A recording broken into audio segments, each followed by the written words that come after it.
Hi, my name's Larry Pollock, and welcome to the Light Foundry. Today, I have a very special guest and friend that I've known for a number of years now when I was living down in Arizona. She's a wildlife photographer, also doing things with Western photography and pets. She's very accomplished and one of the best speakers I've ever seen on stage. I really enjoy her presentations. I imagine her workshops are just as good. Please welcome to the Light Foundry, Lisa Langell. Hey, Larry, thanks for having me here today. You're welcome. I really appreciate you taking the time. I know this has been a busy few years for you. Things really started to accelerate for you a couple of years ago. I remember it's They like hard to did. talk to you. That S curve really, we ramped up, but it's all good. I'm really happy about it. But it takes a lot of work, but we're getting there. So we're doing well. Exactly. Well, you have traveled extensively, especially last years, but I know somewhere along the line, I think you had done like 40 workshops on the Kenai, Alaska with the bears. And that's just one thing you do. So, Yeah, this year will mark my 48th trip oh to, my. yes. So I've been there a few times, but I'm looking forward to it. And, every year I've kind of expanded what I've done. And last year was the first year I spent a full month up there, a little over a month actually, doing workshops. And this year we'll continue. And next year we're looking at making it a little bit longer. So it's definitely one of my signature things. And I love Alaska. I can't get enough of it. So I lived in Sitka for 10 years, a long time ago, but I worked yeah. in the fishing industry at the time and built boats and all, but Oh I yeah. loved it as well. And it's just an amazing place and it's so darn big, you know. It's huge. It's huge. You feel like you've gone forever and you look at a map and you've went like an inch. Exactly. Yeah, Yeah. but that inch contains so much interesting things because you see things people take tours to go see things that we would see every day when I lived there. It's like that was Yes. just life, Yes. bears Oh, and whales and killer whales and things that was every day. yeah, exactly. You get habituated to it, moose and calves, and people are like, oh, yeah, that's in my backyard. I'm like, where? Yeah, So, the moose is eating my garden. Darn it, let me go get rid of them. exactly. Yeah. Well, Exactly. that's great. So you have started photography maybe a long time ago. Like I started with film back as a kid, and then I got away from it. So where did you actually get the bug? Well, the bug came through bird watching. So when I was a kid, I got started in bird watching when I was about 8 years old. And my great aunt Jo, who she passed at 102, and she Mm. was so influential, and she was just one of those really cool women who I think was kind of ahead of her time. She passed at 102, and we still had great conversations about politics and just the way the world worked. Right up through until she passed away, pretty much. But she got me into bird watching when I was 8, and then we went to a place called Point Pelee, Ontario, in Canada, which is really well known for the migratory flyway, the Mississippi Okay. flyway. And they fly up over Lake Erie, land in Canada at this point that juts out. It's kind of the first place birds can land. So they're exhausted from the trip across the lake. And they land, and it's a phenomenal place for birding. So we went there one year. I was probably maybe 13, something like that. And I kept seeing these photographers with these long lenses, and I had a little camera with a short lens, and I was hooked. And so I then got my Canon A1, and I didn't get the super long lenses back when I was 13, but I got a longer lens, and the addiction began. And I did it all the way through college, put it aside for a while through grad school, and then kind of I established a career as a psychologist. Uh, and I had worked as a floral designer before, which ties into some of the things that I do now. But I worked as a psychologist for many years, and then picked up photography again sometime during that time. And here we are today. I started my business, I think, in 2010 as a part-time job, and then in 2015 quit and went full-time and worked like crazy. But now I feel very successful with what I do. I'm really happy that I took this journey. Yeah, I mean, sometimes you don't know until you fully dive in, and all that. Well, I shot a Canon FTB, which came out just a little bit before the AE1. My dad Yeah. got an AE1, so I shot from about that same era. But before that, I was shooting a rangefinder, which didn't have any Oh long yeah. lenses, no change. So Yeah. you just had to shoot it. But yeah, and I got away the same way, so I came back into it about the same time you did, and things, of Yeah. course, everything had changed at that point. Yes. And now it changes, it seems, every couple of years. Well, and the cameras are getting smaller to the point you can't hardly hold on to them, but they take Yeah. amazing images and No things, kidding. which does help with the gear problem, because you shoot wildlife. So, that 500 millimeter lens you used to carry around, I think you've changed a bit, but that thing was a beast, and along with all the other gear and the tripod and the gimbal and the, It was, I think, roughly, I remember it weighing 12 or 13 pounds by the time you got the camera, the gimbal head, the tripod, yada, yada, yada, and that long lens. And I gave up that lens a while back. It's a funny story. I kept getting clients coming mostly to my Alaska workshop saying, hey, I know you need a long lens up there. I don't have one. What should I get? Or they would say, hey, I need a long lens, and I either go on your trip or I buy a long lens, because the primes, the super zooms and primes were $6,000, $8,000, $10,000. And so I had a camera store loan me two different lenses, the Sigma and the Tamron, and I tested both of them out, the 150 to 600s. And I personally, for me, the Tamron came away as the winner. And so, I just thought I would politely, say, okay, now I at least know what to recommend for my clients. But I ended up getting one, and I loved it so much, I sold my 500 prime, and now that's what I use for my long lens photography. That, or maybe the 100 to 400, which is also awesome. But I don't look back. The lens is beautiful. It does great work, tack sharp. I can't complain, and it literally halved or more the weight that I carry. So, that's been a big improvement. Absolutely. I actually, when those lenses came out, a friend of mine there in Sedona, I tested them. He rented both of them, and the Sigma's quite a bit more heavy, but they Yeah, both shoot very well. So they do. we They do. preferred the Tamron for the weight side, but image-wise, I don't think there was a huge difference between the two. And they do cut that weight down. They cut the cost down tremendously as well. It's unbelievable. I mean, literally, what I love about it, because I like working kind of with the everyday person who loves photography as a hobby or an enthusiast who just loves being out there, and it makes it reasonably affordable for most people to be able to get the kind of quality shots they want to get. And that's what I love. It's not inaccessible now. Yeah. So Well, yeah, it's not. You don't have to have the very most recent, greatest, top of the line camera to do it either. I yeah, mean, that lens is key to the quality of the image on the back end. I learned a long time ago. You don't have to pay $6,000 for a camera body to get that, but you do need to get decent glass, or yeah, even the best glass you can afford. yes.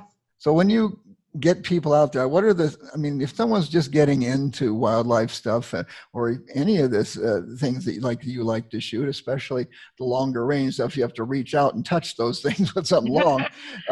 What would you say are the key things that they need to consider? What are the mistakes maybe they make that you're always having to help people with? I mean, you may not solve it for them all here on the video today, but it's certainly Right.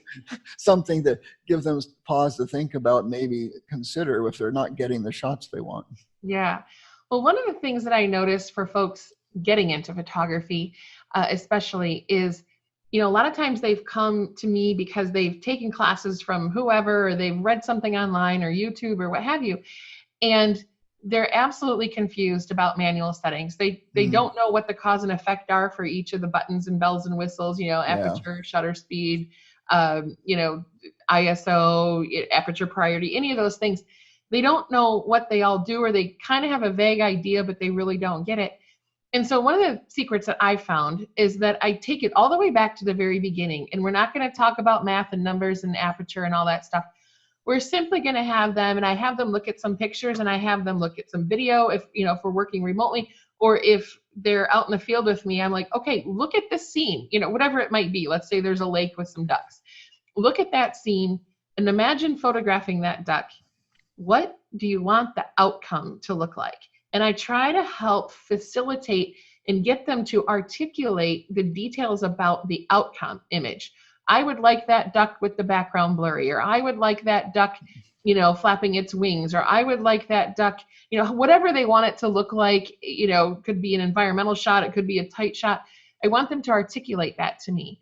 And then we can walk through and go, okay, so that's what you envision. Now there's a recipe to get that vision. And then we start talking about manual settings. And I do it very methodically, but people seem to not have the ability to visualize those things on their own, and they don't really get the connection between aperture, shutter speed, ISO, and the vision that they have. So that's kind of been a secret sauce for me, and it's really helped clarify things for participants. And then we're off and running. Of course, there's many more skills to learn after that, but when I make that connection for them, it's a big win they've been confused about for a long time, and that makes me happy that we can get that part, get past that part. Yeah, versus shooting willy-nilly. While you were talking, I switched over to your website and scrolling some images because I think they represent this idea. Like I'm looking at the one of the ducks flying here. It's like the second row down. Or you've got the loon with his head down, real low to the water. They're doing something. They're in action. They're not just sitting there. You go, oh my God, I got a picture of a bird. No, I got a picture of a bird or a bear or something doing something. Something that shows more than of a story versus simply, boy, I got them on camera. No, we all do that in the beginning. In the beginning, you're just happy to have it in focus and, I'll fill the frame, for example, but as you go along, we get higher and higher criteria for success. Well, I don't know if you can see this coming through over on your side right now. But this is the kind of shot a lot of people would just kill to have. I don't want to kill anybody, but that's the way we say to live for. Right? There you go. But the eye is sharp, and you see the bird, but then there's all this motion around. So you don't obviously get this by just shooting willy-nilly. You have a way and a process that you work through and plans that you're seeing. This is what I want to capture. So that visualization in your mind, you can't visualize everything the birds are going to do and be ready for all of those shots. You just can't. No, you can't, but you have to know some secrets. So for example, in this duck shot, and I don't think people think about this all this much, but ducks have wing beats that are way faster than, let's say, a sandhill crane or an eagle or raven or something like that. So if you're doing birds in flight, understanding how fast those wings are going, how many times per second they beat, will help you adjust your shutter speed so you get just the right amount of movement. Not too much, not too little, and it depends on your vision. But let's say my vision is I want a tack sharp bird, but I would love the wings to imply a little bit of motion as this one does. Right. So you have to think about how fast they're flying. It's different from bird to bird. And, those are the things that refine your photography. And it doesn't mean you're going to hit it out of the box every single time. But knowing those little things, just comes with time. But those are things that I can pass along to my clients and help them do a motion blur shot that's going to be successful, or a tack sharp shot, or something in between. Right. It's like this crane here. Yeah. This is an artistic interpretation. It doesn't need to be sharp, but this would be a wonderful art piece on someone's wall. You'd almost think it was a painting, right? Yeah. And that's literally out of the camera and using slow shutter. Off the top of my head, I think that was around 1/13 of a second, and panning as the bird's coming in for a landing. And those are cornfields behind it, but you'd never know. No. But it just makes a really painterly look. And those are the things that I love to do. Those are some of, give me the crappy weather. I love to shoot in crappy weather because it allows so much more creativity. I think I just wanted to show a few examples. I don't want to belabor that, but they're just looking through your site. And I'll of course put a link up at the end of this video for people. They can go there and look through there. That's one of the ways to learn about this, is also to look at people who are doing the work. Is go look at the people who have the skills already, and then try to break it down in your mind. Well, how would I do that shot? Now that I have a little bit of knowledge that I have to maybe adjust my shutter speed and play with that. And obviously you probably are shooting multiple shots, because with these kinds of moving animals, where it's different for me in a studio, I'm not shooting I don't want to hear the machine gun going off. You're right, you have to. Yeah, you do. And then, I always say, shoot through the scene. If you've got action, high speed shutter, and go and let it run until that action's out, as the duck flies by or the bear runs across or whatever it is you're shooting. But shoot through the scene, make sure you're focused, but shoot through the scene. And then, it's the image that floats to the top is going to be the one that was probably 1 or 2 frames from images that you don't like at all. It just depends on the motion, and you catch those little moments within moments that make the difference between a cool image and an amazing image. Yes. Well, of course, then what comes down to good post-processing and cropping, Yes. that whole process of have that vision to really make the picture shine. And that's a whole nother animal we won't spend a lot of time on, right? Because that intimidates a lot of people. So many people that would like to do it, but they get into Photoshop and they're just, wow. Yeah. But to that point, Larry, knowing what you can do in your camera and having that vision for what you want the scene to look like is really important. But it expands when you know what you can do with it in post-processing. So I might shoot for something that you and I might look at and go, I don't get that would even be a good shot, or the lights poor, or, whatever the situation is. But knowing how you can tweak some things in post-processing really can make an image out of something that you would have, maybe a year or two ago, before you get those skills, walked by and never even thought twice. So I like to learn things in post-processing. To me, it's marrying of the what you can do in camera and what you can do in post. And I won't get into that whole debate, right. But your art's your art. I don't care what you do, No, I don't like any limitations on art, and I consider this a digital art, but it's art nonetheless. And what you want to do with it doesn't matter. I think Joel Grimes had said that he was really getting beat up when he just said he was a photographer, and he started doing his composites and some of his things. I go, well, that's not photography. So he finally just said, I'm an artist. Yeah. So true. And leave it at that. And that's what we do. And that's what I love about photography. It allows you to blend multiple different things together. So yeah. So let's see, what else did I wanted to talk about? We were going to eventually get down to something with what you're currently doing. I'm just trying to think, is there anything else you want to say about the wildlife things here? But of course, you've been doing some workshops with some cowboys on ranches. You've been doing some pet photography. Yeah. And I think the Western thing is a very popular thing. People like that. They don't always know how to go out and set that up. So having someone like you be able to put them on the scene with the proper setup and the people, and I think is really worth a lot. Well, and what's so fun about it is, for one thing, I started doing it because I know how I felt when I was trying to learn portraiture. And it's a mixed workshop of landscapes and animals and portraiture. It's kind of, it's like a buffet of things you can do. But when I started doing it, I wanted to teach people portraiture in a way that had zero intimidation.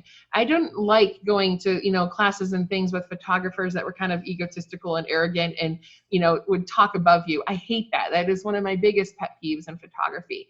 And so I wanted to do something where people could come in and, feel completely comfortable, not knowing anything about portraits. In fact, I welcome the people who normally would be like, no way at all with portraiture. I'm only wildlife. And I'm like, just come here, just try it out. And so that was where that workshop started, as a means for a no judgment platform for portraits. And of course, we do all these other things too. Right. And it has turned into, I think I did my 5th one this past January. It has turned into a riot of a good time with, we have cowboys. I have a reenactment group from the 1800s come in. We have all this action with the longhorn cattle, and it's up against the Superstition Mountains in Arizona, which it doesn't get more beautiful. It's just turned into something magical. But that was the vision initially. Oh, very good. Well, I know that we talked before we got on here that by you allowing yourself not just to stay in wildlife, but to expand it was good for your creativity, getting yourself a little relaxation and things, and not get tunnel vision, I guess would be. Yeah. And I find too that when you do this, when you break out and do something outside your box, which I've been trying to do more of lately, you end up learning skills that you can take something from way over here and mix it with something from way over here, and you get something unique. You blend these things in ways you might not normally have thought about. And that's one of the things that I really like about photography is, a lot of times the advice is, and I don't think that this is inaccurate, find a lane and really focus in it, right? And I've done that with the wildlife photography. But now that I'm blending these other things together, it gives me more creative avenues, more flexibility. You think about light in even new ways, or potential things you could do in new ways. Now I'm doing high key wildlife and flora, and doing some things that bring in some really simple studio elements, such as a white backdrop, and then wildlife. And then you come up with things that nobody else is doing. And that's what I really like, the marrying of these different concepts. So keeping fresh and learning. I always love that quote by Ray Kroc: when you're green, you grow, and when you're ripe, you rot. So I always want to be green. Yeah, I think you realize that you'll never end the learning process. I know for myself that light itself is always light is light, but it's still light is complex, and It the is. subtle, you get more into subtleties. And for me, having shot so many things, what really got me from beyond my landscape stuff was learning to shoot products. And I Yeah. studied for many years with a mentor on it, and I got down to where it caused me to look at light everywhere of everything I was doing. Yes. Even when you're just driving the darn car, you're going, oh, look at that. I so agree. And understanding how the human eye sees and what pulls it into something, what pulls it away from something, and that whole kind of psychology of that is fascinating. And when you understand that and you look at how light works and you look at how you see something, I mean, to me, it's transformational in understanding, just how much light dictates what we see, how we see it. And maybe that sounds really obvious to somebody, but it pulls your eye in so many interesting ways. And how long do you stay on something? How long do you look at that particular element of that image? And all of that is dictated by light and shadow. Yeah. And I find that fascinating. Well, a great image you keep coming back to. An image that's so you look at it and you don't come back to it again. You're like, oh well, I've seen that, But Yeah. I mean, I look at some of your wildlife stuff and I keep wanting to go back and look at them again, because the bird isn't just sitting there. There's something going on, or the bear, or they're in action and motion. There's a lot to look at. You look around and come back to the scene, and you can imagine yourself there, which is great. I love that. I was there. I love being there.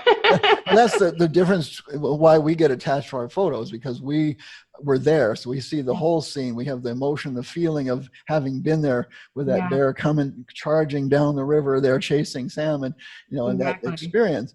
Trying to get that out to someone else, we can do our best in a picture, but really getting out there. And that's why people are attached even to their cell phone pictures, right?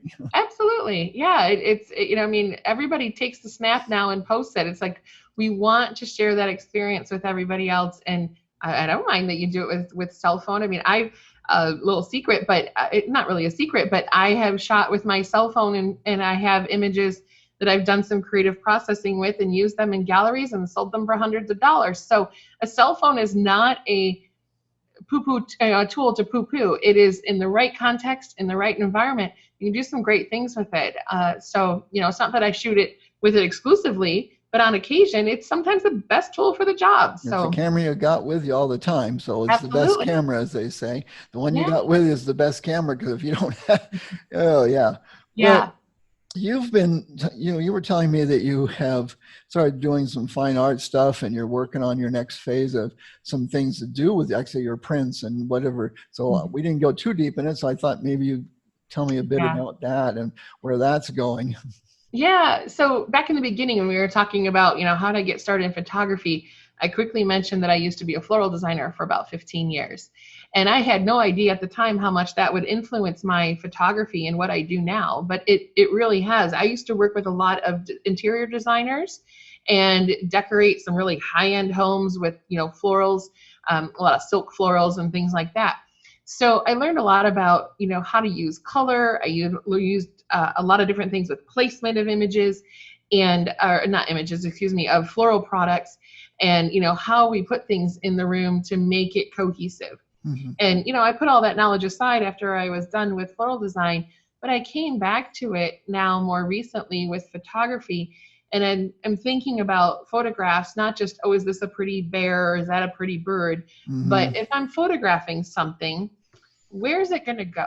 I always think about that up front. And depending on where it's going to go depends on how I'm going to shoot it or whether I'm going to shoot it. And so understanding interior design and understanding where things might go dictates what you're going to shoot that day. And I say to people, go to the grocery store the next time you're waiting in line to check out, pick up maybe Better Homes and Gardens or design magazines that are in there, and look at the interiors. And just, maybe you see an interior that has kind of a cool blue color and some warm browns in it. Okay, so go and shoot with that color palette in mind the next time you go out in the field, and look at the walls. What would you put there? and how would it look, and how many would you shoot for that particular room, and what would you shoot? You need the hero shots, but you need the supporting actors. I always say there's a main actor and supporting actors in the room. What images are going to give you that kind of cohesive look? Because people don't just buy one-offs and put them on the wall anymore. They want, if they're decorating, they want something cohesive. Just like you don't just get one random sofa and one random chair, you buy a living room furniture set that all goes together. Right. So kind of along those lines, and looking at what's current in trends for interior decorating and design, those have been my goals and things that I'm working for now. And so far it's been successful, and I'm still broadening that market and developing new skill sets. But I find that when I design my photography around home interior use, it's a very different market with very different rules than it would be for the classic magazine and calendar style shooting that people do. Yeah. And so, you operate off a different set of rules for a different market and a different customer. But when you can do that and you move outside of the rules that, camera clubs typically teach, or, you go and read your, traditional guidelines for good photography, they're usually set more for classic nature and wildlife magazines, calendars, stuff like that. Right. And I move in a totally different direction. Not that I don't still do the traditional stuff, but I'm really enjoying the decorating thing, and that's where I'm going next. Well, yeah, and I think, who was it? Maybe it was Ansel Adams. I think said, there's always, you always bring yourself to the to the scene or to the picture, or basically there's always two people involved with every photograph. Exactly. There's a photographer and the subject. So you bring yourself to it in all your experience. So I think that's what you're saying there, is that you brought your interior design, your decorating ideas, and someone else may have a different background and they'll interpret things differently when they come into that their space. That everyone wants to create a style with photography, but mine's showed up now, but it's taken 10 years and maybe a lifetime, actually. And I don't think, I think style is important, but I don't think you wake up one day and go, I'm going to pick my style today. You're absolutely right, Larry. It's something that develops over time and evolves over time. And I think if you pay attention to what things you particularly like, just like a chef might, develop a certain style that they're really good at preparing, Italian food, or really good at preparing, gourmet or gastro, these different, types of foods. They develop a style because it's what they particularly like, and you kind of spin off that. And that, for me, with photography, I love very ethereal things. I love color, but I love like monochromatics and gentle colors. I don't like a lot of harsh, bright, splashy, I mean, don't get me wrong, I would always shoot a Scarlet Macaw, for example. They're beautiful. But that isn't what people want in their house typically. And if they do, then the rest of the environment has to support that image. So I think about the whole environment that it's going in, not just with this picture in this square look good, but does this look good in this greater environment? That's kind of where I'm going with my skills, my work, and what I teach. That's interesting. Yeah. I hadn't, I've thought about it, but not in the contents exactly the way you're doing, because style has shown up, but now how do I create a series of them? One of the people I interviewed recently is a fine art black and white photographer, and he shoots things in a series. He doesn't do things one off.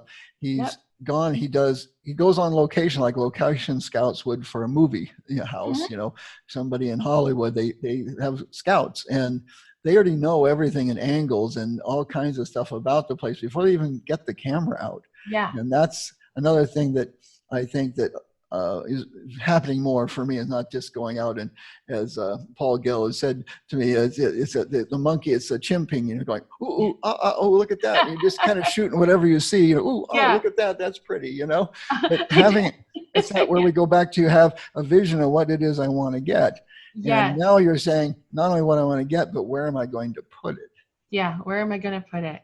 And it's funny because I talk about that same thing. You look at photographers at a place that's great for photography, right? And they're all walking around going, oh, pretty, and they just kind of snap whatever it is from pretty much wherever they're standing. Yep. And I'm like, oh my gosh, that's just the start. Now, if you love that thing, go and photograph it 10 different ways, 10 different angles, and see if you can do better. And I wish I could quote this photographer, and I don't remember who initially said it first, but you shoot it, whatever it is, and then he would ask, now what else is it? And just get you thinking more and more about what you can develop with that particular thing, rather than racing around getting 30 different images of the park. Spend time on one subject that really compels you and see what you can do with it. Yeah, get down and lay on the ground, go over there and things. Well, Kevin is his name. He's out in South Carolina. He literally already knows the angle. He already knows there's nothing around that corner that's going to help him. He's already moved through the angles before he even brought the camera out. So he really does his work. He doesn't shoot willy-nilly at all. I think that's what you come to after a while is I often do my photo walks with people where I limit the number of images they can shoot to 12. And they have 2 hours and they have to tell me a story. They cannot just shoot willy-nilly, because I'm trying to get people who have that new camera, it's on auto or program, and they set it on multi-shot and they're spraying and praying, and it's just it becomes a bloodbath back at the computer later on with truly. And I think that's so important to it, because photography isn't just a fun hobby. I mean, you have training involved, and I think that trains your brain to really make decisions about photography. And that's how you move from kind of the snapshot images to better and better imagery. And then it trains your brain to think about that the next time you're shooting. What are you planning for? What lessons did you learn the last time? How are you going to apply those to this time? It's a thoughtful process. It isn't just spray and pray. I use the example of people who take pictures of, everybody's photographed a rose at some point. I said, okay, you take a picture of that rose. It was the most beautiful rose you've seen. It compelled you to take a picture. I go, when you hand that picture to somebody and you show them that image, I said, are they saying, oh, what a beautiful flower? Or are they saying, oh, what a beautiful photograph of a flower? And there's a difference. And I want people to get to, oh, what a beautiful photograph, not just, oh, pretty flower. And that process is going back to my film days. And when we both done with film, it cost us every time we pulled the trigger, not only the film, but the processing of it, and getting people to slow down and be more thoughtful about what they're doing, and not coming back with 600, 800, 1,200 images and having to go through them. I know people that still keep all those images because they can't make a decision about what to throw away. And I call it triage in my Lightroom. Once I've imported the images and I'm going through them, I got my finger on the flag button, I'm going down the ping and I'm marking all, and I'm doing it again, and I'm paring and paring down. Out of, let's say, 200 images, I might end up with 20, and then I cut those down to the 5 or so I'm going to edit. And I'll throw away, after a few days, I'll probably throw away the bulk of the images. So I'm not, because I know I'm never going to go back to them. Yeah, exactly. And that's good training too, to just really sit and prioritize what you're going to do with the images. But so the art part of this is fun and interesting, and it's a whole other world too. So there's a whole new market to understand and process to understand. So you're never done, even though you might know your camera pretty well, you're never done learning in this no, never photography. And I think getting with somebody who can help you, like when we met, I think it was through the Photographers Adventure Club, when it was very active, and Parkwood Studios and everything, all the events, and there was always being around people like who were better than me, people who were doing things I wanted to do, or other people were coming to me and asking questions, and I had to figure out how to articulate it so that they would get it. So that's learning your training. And then I started doing the workshops. So I think hanging around people, going into workshops, going and being with people, so joining a camera club, but then going on a workshop with the people you revere their images and getting in with them. Now, there's always differences in teachers, so do your research, obviously, make sure people are liking what they're coming away with. But you have probably a number of things already scheduled for this year, like Kenia again, and stuff and other things. So certainly it'll be on your website. Was there any key things you'd like to say about this year? Since I think you're one of the best teachers out there for this kind of genre, the things you do and the way you articulate things. Oh, thank you, Larry. As background, I don't know if I mentioned this earlier, but I worked as a psychologist. After I finished grad school, I worked and had a long career with Right. psychology, and I worked with kids with disabilities. And a lot of that taught me best practices for instruction and how to communicate things in ways that people are ready to learn it, and that make it easier to learn. So I feel like that has been a definite advantage in being a photography instructor, because I understand a lot about learning that the typical person might not know. And people really do come to me because of my instruction. And that makes me feel good, because I love making people feel good about what they do and helping them learn. So, but yeah, I've got a lot of things planned for this year. Um, I had to take a little bit of a break this past fall. I had cancer treatment, and hopefully everything is going to be good with that. The prognosis is good. But while I've been home getting those treatments, I have been ramping up. So the minute I'm done, I finished my last chemo April of 2020. I'm already back on the road, and later in April, and doing, Florida Birding and Photo Festival, doing a variety of different, camera club presentations and photo festivals, those kinds of things. That's all on my website. But I have Galapagos and Ecuador for hummingbirds and wildlife this year. I've got Alaska. Of course, I'll be doing the Cowboys thing again later on next year. I've got some other things up my sleeve I haven't announced yet. I've got the hummingbird workshops that I'm doing. I'll also be working with Arizona Highways to deliver some workshops for them in 2021. So it's just been, I've had this time where I've, had some health issues, but I'll be back on the road in full swing here before long, and I'm really looking forward to it. Oh yeah. Well, I'm really rooting for you to come out of this at 100% or 110%. It Thank looks like you. your energy is always, is great already, and you have a great attitude about everything you've been going through. And I think that's a huge part of healing and things. And that same attitude and things comes across in everything I see you do. So that's why I Oh, wanted to get you thank on you. here today and have you talk. We didn't get into a lot of detail, but obviously we can always jump on again and talk in more detail of specific areas. But this, in a sense, is an introduction to Yeah, people that I know about you, and because I revere your work, I really enjoyed when I've hung around with you, and thank you. so I really appreciate you being here today. Thank you. And I'll mention quickly that if people are more interested in the art side of things of what I'm doing on my website, I offer live webinars, but I also have recorded those as classes that you can download for 15 bucks, super inexpensive. Oh yeah. They're about 90-minute classes. And I go through a lot of these different things. So if somebody's interested in learning more, they can easily go there and, on their own time. It's on demand. You can watch it anytime. That's a great thing, because people can't always get time off from work. They can't travel to the Kenai or to Galapagos at the time you're going, and or maybe Exactly. it's just out of their budget anyways, with family and kids and all things going on. So having these things online, this is what's so great about the online thing, is we can Yeah. do this kind of thing. So yeah, I'll certainly, they should check that out and see if anything catches their attention there. So good that you're doing that. Thank you. It's been fun. It's been fun. This is all fun. I can't imagine not having a camera and not being involved in this industry. For me, I it just is agree. amazing. And the people like you that I've met in it, and I won't go down the list. There's just so many amazing people. So Well, I'll say this, Larry, in closing, that, when I got my cancer diagnosis back in September 2019, I didn't know what was going to happen. But I remember one of the very first thoughts in my head was, I am so glad I chose to do photography full time. I made that transition a few years ago, and I haven't looked back, and it's allowed me to do so many things I couldn't have normally done and meet so many people. And I feel like I'm genuinely pursuing my passion. Yes, there are days when you have work you don't want to do, like everybody else. Like I just got back from my tax appointment today. No fun. But on the same token, I've had more joy, and I love bringing joy to people and doing that through photography. And it's about so much more than just a picture.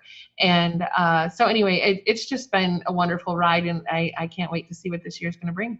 oh, I'm sure it's going to bring great things. Yeah, you just reiterated what my last guest I had on, Greg from LA. He talked about that, following your passion, doing what you love, and not just doing something for the money, because you don't know Exactly. all the serendipitous things. People don't do it because that fear of they don't want to step off that edge. And Yeah. sometimes that's the only thing you can do to get there, is step off the edge, because you won't know all the beautiful things that are going to come to you Exactly. Exactly. It's hard work. And I wouldn't say don't do it, don't do it blindly. I would Right. say, have a plan.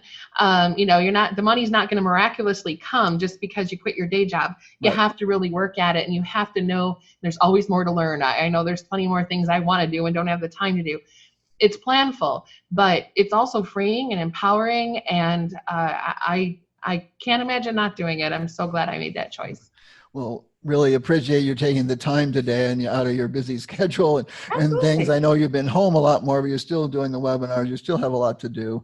And Yeah. well, I look forward to maybe we can talk on some ideas for even some more in-depth Yeah. things in the future here, and we'll see what we can Absolutely. do. So thanks. Absolutely.